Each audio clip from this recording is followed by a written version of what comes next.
खाने पीने की व्यवस्था जितनी लेकर आए थे सो यहाँ खा लिया, अब क्या खाएंगे। और हम लोगों का एक ही मांग है कि यात्रा के लिए हम लोगों का रजिस्ट्रेशन खोला जाए।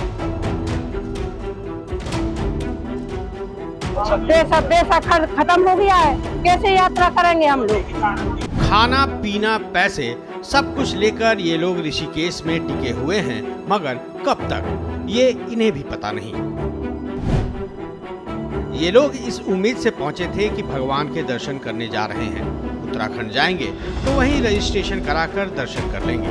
लेकिन चार धाम में भीड़ इतनी ज्यादा हो गई कि ऑफलाइन रजिस्ट्रेशन को रोक दिया गया और इस वजह से लोग भी आगे नहीं बढ़ पाए।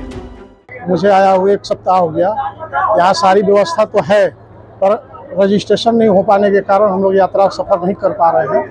और हम लोगों का एक ही मांग है कि यात्रा के लिए हम लोगों का रजिस्ट्रेशन खोला जाए, ताकि हम लोगों के पास जो पैसा है खत्म हो रखा है, हम लोग कल क्या खाएंगे, कैसे जाएंगे। हमारे यहाँ जितने यात्री आ रहे हैं सब यही परेशानी है, जितने यात्री यहाँ पे हैं सबका यही परेशानी है, रजिस्ट्रेशन नहीं हो रहा है। ये कौन सी व्यवस्था गवर्नमेंट बना के रखी है यहाँ पे, ऐसी व्यवस्था नहीं होनी चाहिए। अलग अलग राज्यों से चार धाम यात्रा पर तीर्थयात्री अब परेशान होने लगे हैं। यात्रियों के पास पैसे की किल्लत होने लगी है। 2 हफ्ते से ये लोग इस इंतजार में बैठे हैं कि उनका पंजीकरण होगा और वो चार धाम यात्रा के लिए रवाना होंगे। श्रद्धालुओं ने बताया कि पिछले 2 हफ्ते से चार धाम यात्रा के लिए आए सैकड़ों लोग धर्मशाला में रात बिता रहे हैं। अब उनके सामने खाने पीने की दिक्कतें भी होने लगी हैं।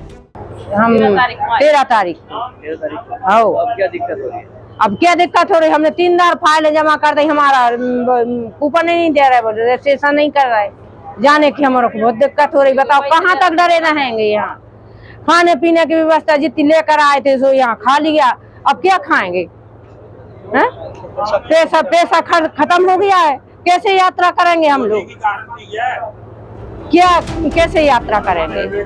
बता दें, अब जो यात्री चार धाम में दर्शन करने गए हैं वो जितनी जल्दी वापस आएंगे उसके बाद ही वेटिंग लिस्ट वाले यात्रियों को दर्शन करने का मौका मिलेगा।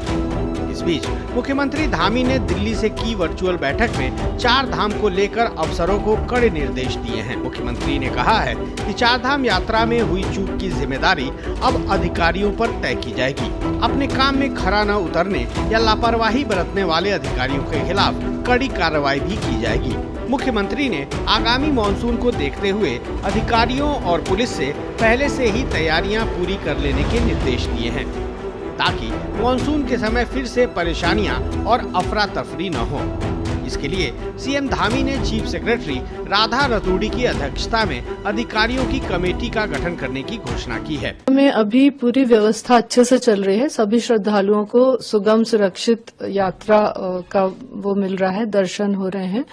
केंद्रीय गृह सचिव ने हम लोगों को सपोर्ट करने के लिए ये वीसी रखी थी और ये उन्होंने पूछा कि अगर आपके यात्रा व्यवस्था में अगर कहीं भी कोई मदद चाहिए, केंद्र सरकार भी मदद करेगी। उन्होंने सेंट्रल सीएपीएफ फोर्स के लिए भी कहा कि आईटीबीपी एनडीआरएफ के कुछ एक्स्ट्रा फोर्स यहाँ है, उसको हम लोग यात्रा में क्राउड मैनेजमेंट के लिए यूज कर सकते हैं। ऑफलाइन रजिस्ट्रेशन पे 31 मई तक माननीय मुख्यमंत्री जी के निर्देशानुसार रोक है और जैसे जैसे धाम में जो यात्री हैं वो यात्रा करके वहां से वापस आ जाएंगे, वहां पे कितना स्थान होगा उसको देख के इसमें तय किया जाएगा। मुख्य इसमें उद्देश्य ये है कि कहीं भी कोई अव्यवस्था न हो, यात्रियों को कोई कठिनाई न हो, सभी श्रद्धालु सुगम सुरक्षित यात्रा करें। धामों में भीड़ उमड़ने के चलते ऑफलाइन रजिस्ट्रेशन के काउंटर भी 31 मई तक बंद कर दिए गए हैं, जिससे यात्रियों की तकलीफें और अधिक बढ़ गई हैं। ऋषिकेश में करीब 6 से 7 हजार श्रद्धालुओं का बैकलॉग है। उन्हें प्राथमिकता के तौर पर चार धाम यात्रा पर भेजने की कोशिश की जा रही है। वहीं सीएम धामी ने ये भी निर्देश जारी किए हैं कि अगर बिना रजिस्ट्रेशन के कोई श्रद्धालु यात्रा करते पाया गया तो संबंधित अधिकारियों के खिलाफ कड़ी कार्रवाई होगी। देखिए, इस बार जो है अप्रत्याशित भीड़, बहुत भीड़, जितना अनुमान भी नहीं लगाया था हम लोगों ने, उससे ज़्यादा भीड़ इस बार उमड़ पड़ी है। उसमें वो श्रद्धालु जो दूर दराज से आते हैं, ग्रामीण परिवेश के, विभिन्न राज्यों के हैं, वो प्रतिवर्ष वो पीढ़ी दर पीढ़ी चले आते हैं। तो उनको ये होता कि हम ऋषिकेश में ही ऑफलाइन रजिस्ट्रेशन करा लेंगे, उनका हो जाएगा। लेकिन इस बार क्या हुआ, जो हमारा ऑफलाइन कोटा था उससे कहीं 4 गुना 5 गुना लोग यहाँ पर आ गए। इससे थोड़ी सी स्थिति गंभीर होती नजर आई। इसके चलते शासन स्तर पर 31 मई तक जो ऑफलाइन कोटा था वो समाप्त कर दिया गया। और इसके बाद पुनः जब भीड़ बहुत बढ़ी तो कमिश्नर साहब 2 दिन पहले आए थे। उसके बाद ये निर्णय लिया गया कि कम से कम जो पुराने तीर्थयात्री जो बहुत दूर दराज से आए हैं, जिनको खाने पीने रहने की परेशानी हो रही है, महसूस की जा रही है, तो उन लोगों को हमने क्या किया कि हजार के ग्रुप में कल और आज और फिर कल हम निकालेंगे। चार धाम यात्रा से जिस तरीके से लोगों की हैरान परेशान करने वाली तस्वीरें आ रही हैं, वो सचमुच डराने वाली हैं। चार धाम यात्रा के लिए इन दिनों भक्तों का सैलाब उमड़ रहा है और इस कारण से यात्रा के दौरान श्रद्धालुओं को भारी अव्यवस्था का भी सामना करना पड़ रहा है।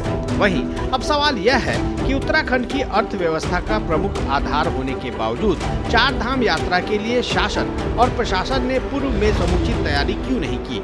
ऐसा क्यों हुआ? सरकार और प्रशासन से क्या और कहां चूक हुई? दर्शन के लिए ऑनलाइन और ऑफलाइन पंजीकरण को पहले ही नियंत्रित क्यों नहीं किया गया? ब्यूरो रिपोर्ट, श्रेष्ठ उत्तराखंड। श्रेष्ठ उत्तराखंड पर खबरों से जुड़े रहने के लिए चैनल को सब्सक्राइब और लाइक करें, बेल आइकन दबाएं और देखते रहें श्रेष्ठ उत्तराखंड।